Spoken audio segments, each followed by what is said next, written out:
I do have one final question for you both tonight. It has been a divisive campaign. Senator Kaine, if your ticket wins, what specifically are you going to do to unify the country and reassure the people who voted against you? That's a really important one. That may be the $64,000 question, because it has been a divisive campaign. And again, Hillary's running a campaign about stronger together.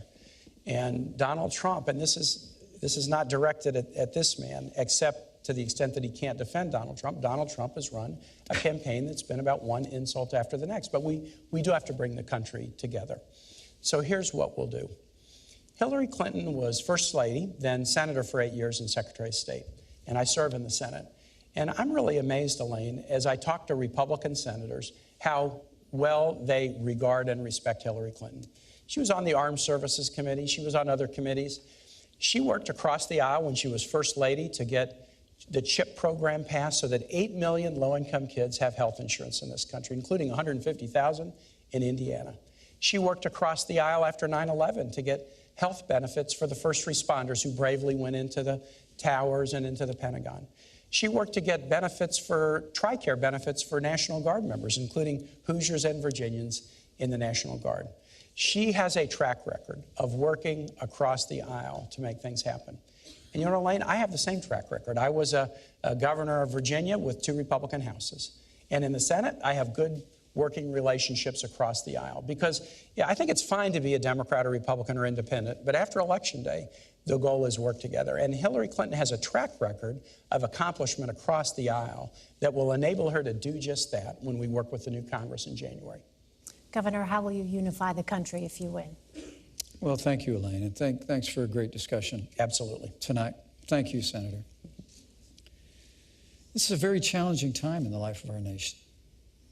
Weakened America's place in the world after the leadership of Hillary Clinton and Barack Obama on the world stage has been followed by an economy that is truly struggling, stifled by an avalanche of more taxes, more regulation, Obamacare, the war on coal, and the kind of trade deals that have put American workers in the back seat.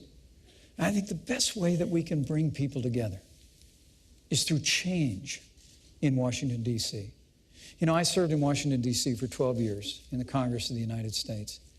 And I served with many Republicans and Democrats, men and women of goodwill.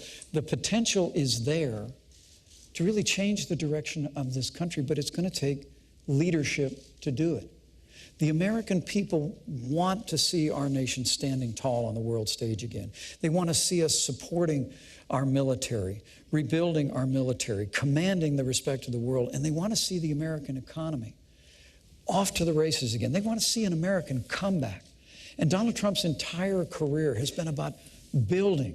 It's going through hardship just like a business person does, and finding a way through smarts and ingenuity and resilience to fight forward. And when Donald Trump becomes president of the United States, we're going to have a stronger America. When you hear him say he wants to make America great again, when we do that, I truly do believe the American people are going to be standing taller. They're going to see that real change can happen after decades of just talking about it. And when that happens, the American people are going to stand tall, stand together, and we'll have the kind of unity that's been missing for way too long. All right, gentlemen, thank you so much.